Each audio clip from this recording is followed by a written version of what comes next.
मोहब्बते पढ़ी अल्लाहुम्मा सल्ले अला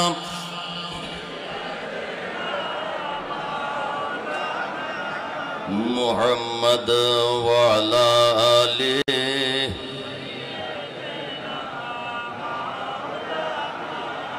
সবাই উচ্চ স্বরে বলি মারহাবা।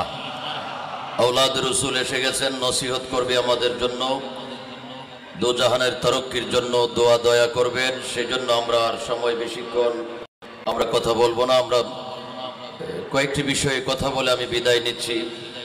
এর মধ্যে আমাদের তরিকার নাম হলো, একটু উচ্চ সুরে বলবেন, তরিকায়ে মোহাব্বতে বলেন তরিকায়ে মাঝ ভান্ডারিয়া। এই মাঝ ভান্ডারিয়া তরিকার মধ্যে কিছু কাজকর্ম আছে যেটা সাধারণ মানুষ তো দূরের কথা, অনেক বড় বড় মুহাদ্দিস মুফাসসির মুফতিরাও মুফতিদেরও তাদেরও বুঝে আসে না বা আসে নাই, অতীতেও আসে নাই, বর্তমানেও আসে না, ভবিষ্যতেও আসবে না। কিন্তু আমাদের যারা তরিকার অনুসারী সেই বিষয়গুলা দরকার। যেমন আপনাদের ডান দিকে দেখবেন বাবা ভান্ডারীর রওজার সামনে গিয়ে দেখবেন, হযরত কেবলার রওজার সামনে গেলে দেখবেন শুধু মোমবাতি আর মোমবাতি জ্বলতেছে। কথা বলেন ঠিক কিনা?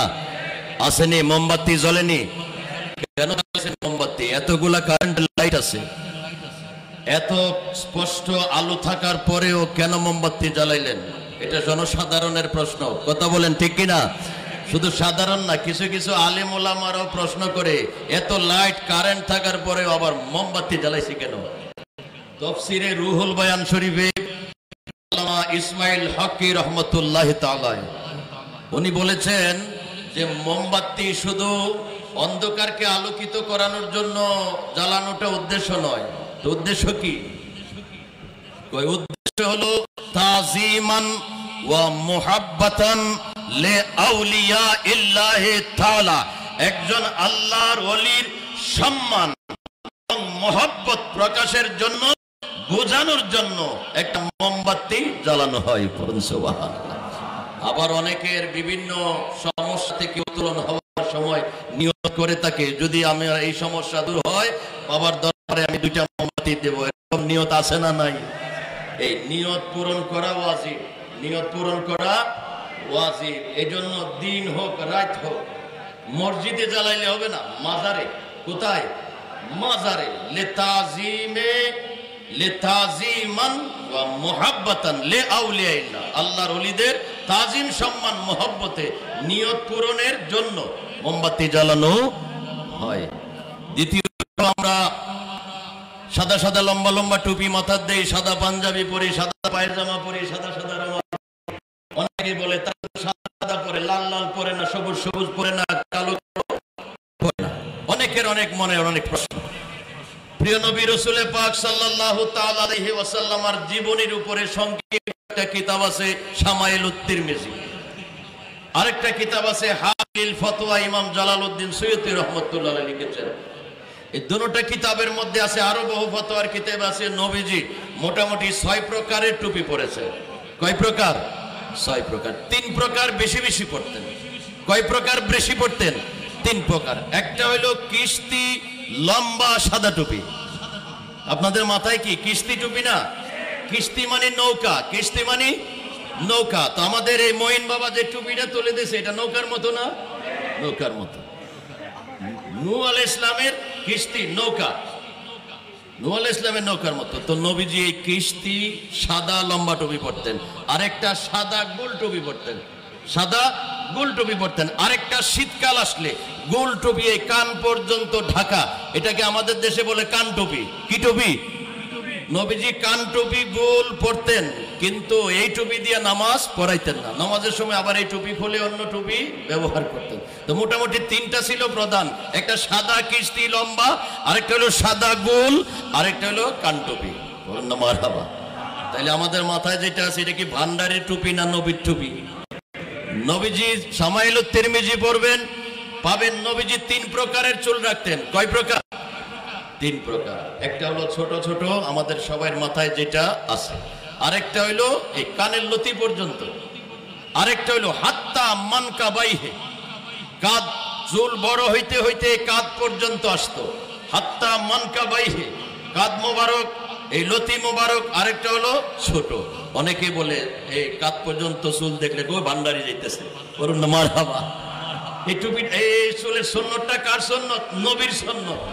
এটা পালন করতেছে ভান্ডারীরা। লম্বা লম্বা না। আচ্ছা, একজন সাহাবী ছিল হযরত আবু মাহজুরা রাদিয়াল্লাহু তাআলা আনহু, ওনার চুল ছিল একবারে কোমরের নিচে। না সুবহানাল্লাহ। আপনারা দেখবেন ইরাকে যারা ভিডিও দেখেন, কুর্দিস্তানের কিছু গৌসে পাকের ভক্ত আছে, পাগল আছে, এরা একদম কোমরের নিচ পর্যন্ত চুল রাখে। ওই আবু মাহজুরা রাদিয়াল্লাহু তাআলা আনহু, নবীজি ওনার চুলের মধ্যে এভাবে হাত মোবারক বুলাইছিলেন। উনি যখনই চুল কাটতে যায় ওনার স্মরণ হয়, আর এই চুলের মধ্যে তো নবীজি হাত মোবারক বুলাইছিল, এখন কাইটা আমি চুলটা ফালাবো কোথায়? দুনিয়াতে তো এরকম পবিত্র কোনো জায়গা নাই। বস উনি চুল কাটে না। আবার আরেক মাস পরে মনে হয় চুল কাটবো, আরো লম্বা হয়ে গেছে, আবার মনে হয় চুল কেটে ফালাবো কোথায়? আমার নবীজির তো হাত মোবারকের স্পর্শ লেগেছে, উনি আর জীবনে চুল কাটেই নাই। এই কোমরের নিচ পর্যন্ত চুল, এটা দিয়ে নবীজির রওজা মোবারক ঝাড়ু দিতেন। সুবহানাল্লাহ। তবে এটা হইল শ্বাস, এটা নবীর সুন্নত না, এটা হঠাৎ ঘটে গেছে, এটা একটা কারামত। কিন্তু সব সময়ের যেটা এই হাত্তা মানকাবাইহি, এতটুক পর্যন্ত। আরেকটা হইল সাদা কাপড় আমরা পরি। তিরমিজি শরীফে হাদিসে পাক এসেছে, মিশকাত শরীফে আছে কিতাবুল লেবাসের মধ্যে, আহাব্বুস সিয়াব, নবীর কাছে সবচেয়ে বেশি প্রিয় ছিল আল আবিয়াস, সাদা রঙের পোশাক নবীর সবচেয়ে বেশি প্রিয় ছিল। পড়ুন না সুবহানাল্লাহ। তো মাইজবান্ডার এটা কি কাপড় পরে? সাদা কাপড়। এবং নবী বলেছেন ওয়াকাফিনু ফিহা, তোমরা আমার পছন্দের এই সাদা কাপড় দিয়া তোমরা কাফন পরাইবা। পড়ুন সুবহানাল্লাহ। হজ যারা করতে যায় হাজী সাহেবরা, তারা তো লাল কাপড় পরে যায়, কথা বলেন ঠিক কি না? দেখছেন ঠিক বলেন, ঠিক নাকি? কি কাপড় পরে যায়? সাদা কাপড়। সারা বিশ্বের হাজীগণ হজ করতে আসে, কেন লাল কাপড় আছে, সবুজ কাপড় আছে, হলুদ কাপড় আছে, পরেন না কেন? কইছেন না, পড়তে হবে সবাই সাদা কাপড়। নবীজি বলেন ওয়াকাফিনু ফিহা, লাল কাপড় দিয়ে কেউ কাফন দেয় না, কারণ এটা নবীর নির্দেশ, নবীর সুন্নত। পড়ুন সুবহানাল্লাহ। তাইলে আমাদের মাথায় পরনে যা আছে এগুলা কার সুন্নত? নবীজির সুন্নত। তুলে দিছে কে? আওলাদে নবী। মারহাবা। তাইলে আমরা কি সঠিক রাস্তায় আছি না বেঠিক? কিছু মাশাআল্লাহ।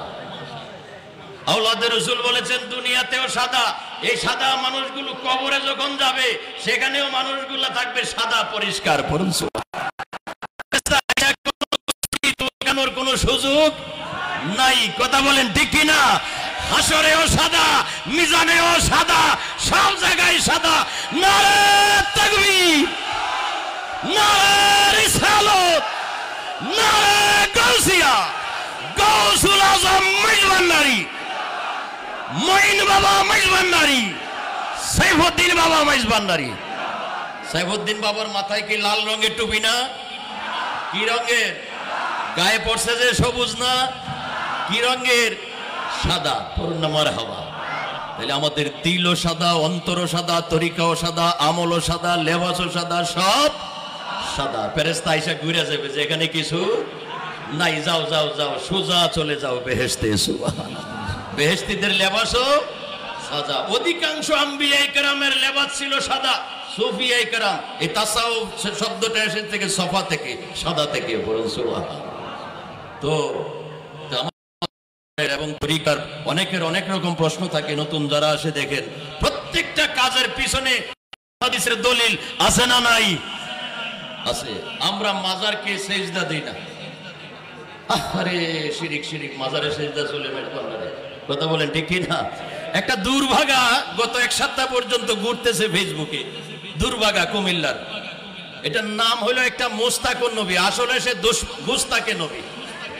তার কপালে দুর্দশা আনছে, ঘুরাইয়া ঘুরাইয়া তার নসিব খারাপ করেছে। তাই গত পরশুদিন বলেছে মাইজভান্ডার দরবারও নাকি থাকবে না।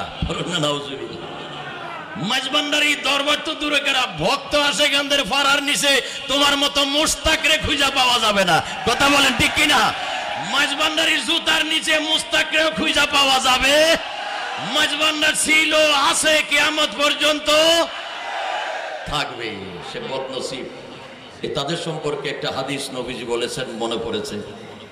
কিছুক্ষণ আগে আমাদের মুফতি আল্লামা মকসুদুর রহমান সাহেবের রুমে হাদিস শরীফটা বলেছে, উনি বের করে দেখিয়েছেন। মুস্তাদরিক হাকিমের মধ্যে আছে, লিখেছেন হাদিসুন হাসানুন সহিহ। বলুন না মারহাবা। ইমাম মুসলিম রাদিয়াল্লাহু তাআলা আনহুর শর্তে হাদিসটা সহিহ। বলুন মারহাবা। এই দুর্ভাগাদের জন্য ওয়াহাবি, খারেজি, রাফিজি, শিয়া, মুতাজিলা, জামাত ইসলামী, হেফাজতি, তবলিগি তাদের বিরুদ্ধে নবীজি বলে গেছেন, তাদের অবস্থা বর্ণনা দিয়ে গেছেন। নবী বলেন, সংক্ষিপ্তভাবে বলছি, লাউ আন্না রাজুলান, যদিও কোন ব্যক্তি সাল্লা ওয়া সামা বাইনার রুকনে ওয়াল মাকাম, 4 লক্ষ টাকা খরচ করে গিয়ে সৌদি আরবে হেরম শরীফের ভিতরে রুকন এবং মাকামের মাঝখানে যদি রোজাও রাখে, নামাজও পড়ে, যদি কোনো ব্যক্তি মক্কা শরীফের হেরমের ভিতরে রোজাও রাখে, নামাজও পড়ে, ওয়াহুয়া মুবগিদুন লিআলে বাইতে রাসূল, কিন্তু তার অন্তরে নবীর আওলাদের দুশমনী আছে, নবী বলেছেন ফাদাখালান নার, ফাদাখালান নার, সে হলো জাহান্নামী, সে হলো জাহান্নামী, জাহান্নামী। বলুন না মারহাবা। এটা কার বাণী? নবীজির বাণী মোতাবেক, ফতোয়া মোতাবেক আমরা বলতে পারি আঙ্গুল গনে গনে। যারা মাইজভান্ডারী আওলাদে রাসূলের বিদ্বেষ যাদের অন্তরে আছে, সে মুহাদ্দিস। খাজা বাবা গরিবে নওয়াজ খাজা মাইনুদ্দিন চিশতি, উনি হাসানি হুসাইনি আওলাদে রাসূল। খাজা বাবাকেও এই ফেসবুকে ঘুরতেছে, এই নালায়েক ঘুরতেছে, কিছুদিন পর্যন্ত গলায় ফেসবুকে জুতার মালা দিছে, দেখছেন আপনারা। তার এতদিন তার সম্মান ছিল, যখন মাইজভান্ডারীর বিরুদ্ধে আঙ্গুল তুলেছে, খাজা বাবার বিরুদ্ধে আঙ্গুল তুলেছে, তার মাথায় টুপি না রেখে এখন গলায় তার জুতার মালা এসেছে। নবী ওলির দুশমনের শাস্তি, কথা বলেন ঠিক কিনা? খাজা গরিবে নওয়াজকে বলছে ভুয়া, ভুয়া, ভুয়া, খাজা বাবা ভুয়া। পড়ুন নাউজুবিল্লাহ। এগুলোর জন্মের দোষ আছে, কথা বলেন ঠিক কিনা? ওই নবীর আমলে নবীজি কেউ বলেছিল মুহাম্মদ পাগল, মুহাম্মদ পাগল। আল্লাহ বলেন উদুল্লিম বাদা জালিকা জানিন, কই তুই জারর সন্তান, তুই জারর সন্তান, তুই জারর সন্তান। কে বলেছে? নবী এবং আওলাদে নবীর বিরুদ্ধে যে কথা বলবে, তাইলে বুঝতে হবে তার জন্মের মধ্যে সমস্যা। সে আলেম হোক, ফাজিল হোক, মুফতি হোক, মুহাদ্দিস হোক আর ইমাম সাহেব হোক, তার জন্ম ঠুকাইতে হবে। নসলনামার মধ্যে কি আছে? দোষ আছে, কথা বলেন ঠিক কিনা?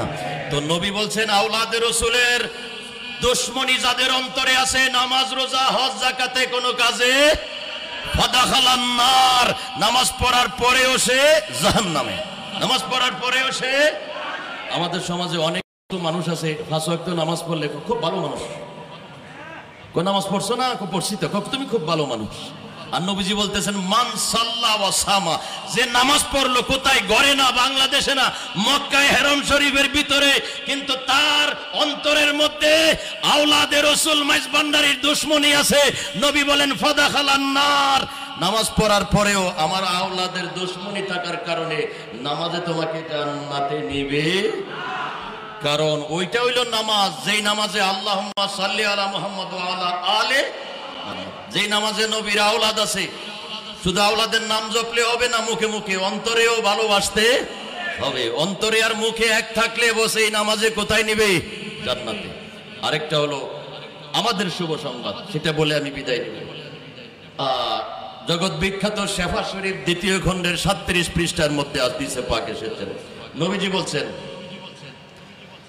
মারিফাতু আলে মুহাম্মাদিন বারাআতুম মিনান নার। বড় করে বলুন মারহাবা। নবী বলেন আমার কোন আওলাদের সাথে যদি তোমার পরিচয় হয়ে যায়, ঘুমাই গেছেন, মারহাবা বলবেন না? যিনি সামনে বসে আছেন উনি নবীর আওলাদ, তাতে কোনো সন্দেহ আছে? ওনার সাথে আমাদের সম্পর্ক হয়েছে বয়াতের মাধ্যমে, মহব্বতের মাধ্যমে, ইমানি ভাবে সম্পর্ক আছে না নাই?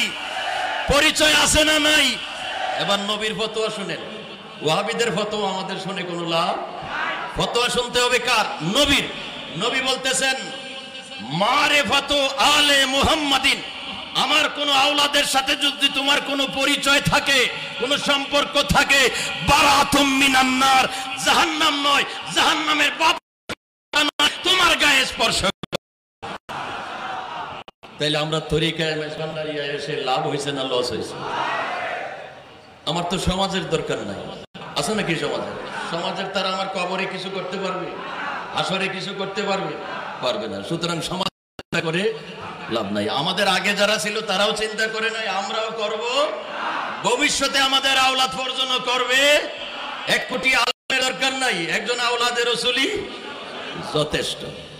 নবীর ফতোয়া আমাদের যথেষ্ট। নবী বলেন মারিফাতু আলে মুহাম্মাদিন বারাতুম মিনান নার, আল বিরাতু আলে মুহাম্মাদিন আমানুম মিনাল আযাব।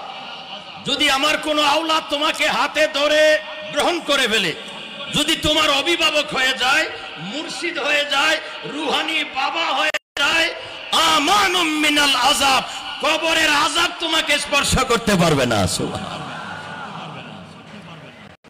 যে হুব্বু আলে মুহাম্মাদিন জাওয়াজুন আলা ফুলসিরাতের সময় পার থেকে ওই পারে যেতে হবে। একটা পোল আছে, ব্রিজটা হলো চুলের চেয়ে আরো চিকন। সুবহানাল্লাহ বলেন। ওই তলোয়ার চেয়ে আরো, তলোয়ারের চেয়ে আরো ধার, চুলের চেয়ে আরো চিকন ফুলসিরাতের ব্রিজ। এটা পাড়ি দিতে হবে, নিচে জাহান্নাম, নিচে পড়লে জাহান্নাম। নবী বলেন হুব্বু আলে মুহাম্মাদিন, যদি আমার কোন আওলাদকে ভালোবেসে থাকো তাহলে সেই ভালোবাসা হলো ফুলসিরাত পার হওয়ার পাসপোর্ট। পড়ুন সুবহানাল্লাহ। তোমার জন্য জিব্রাইল পাখা বিছাইয়ে দিবে, তোমার হাতে থাকবে পাসপোর্ট। আমি নবী পাসপোর্ট দিব, সে আমার আওলাদকে ভালোবাসছে। সুবহানাল্লাহ। এক দেশ থেকে আরেক দেশ যাইতে হলে কলা পাতা লাগে, বলেন ঠিক কিনা?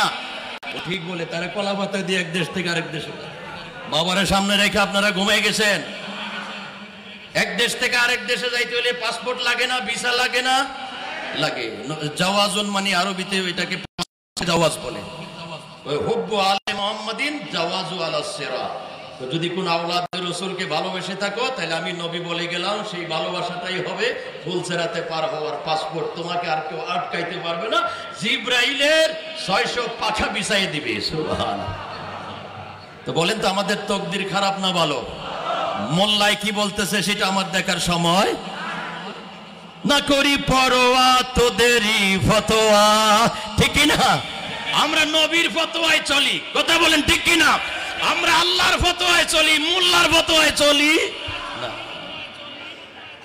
এজন্য হাসরের ময়দানে জিহ্বা কাটবে কার? মোল্লা। এই আগুনের কেচি দিয়ে প্রথম মোল্লার জিহ্বা কাটবে, কারণ মোল্লায় হক কথা সব সময় বলে না, মানুষকে বিপদে নিয়েছে। এজন্য কোরআনের আয়াত তেলাওয়াত করেছিলাম, সূরা নিসার 59 নম্বর আয়াত। আজকে যারা বলে নামাজ, রোজা, হজ, যাকাত মা বাবার খেদমতেই চলে, আবার পীর কি, মুর্শিদ কি, বয়াত কি, আল্লাহ কি বলে দেখেন। ফতোয়া কি মোল্লারটা মানবো না আল্লাহরটা মানবো? আমার কথা শেষ। আল্লাহ বলেছেন ইয়া আইয়ুহাল্লাযীনা আমানু আতিউল্লাহ ওয়া আতিউর রাসূলা, তোমরা আল্লাহর ইতাআত করবে, রাসূলের ইতাআত করবে। কথা তো শেষ ছিল, কথা শেষ ছিল না? আল্লাহ বলেন যে না, আমার ওয়াজ তো এখনো শেষ হয় নাই। ওই যে আমারেও পাইবা না, আমার রাসূলকেও পাইবা না, তখন তোমরা কি করবা? তখন তোমরা কি করবা? আমাদের তো সেই যোগ্যতা নাই আল্লাহকে পাওয়ার, রাসূলকে পাওয়ার। আমাদের ইবাদতের ঘাটতি, গুনাহ, পাপ তাপে আমাদের জীবন ভরপুর। কথা বলেন ঠিক কি না? আল্লাহ পাপী তাবিদের, ওই যে বলেছিলাম, পাপীরে তোরাইতে এলো ভান্ডার।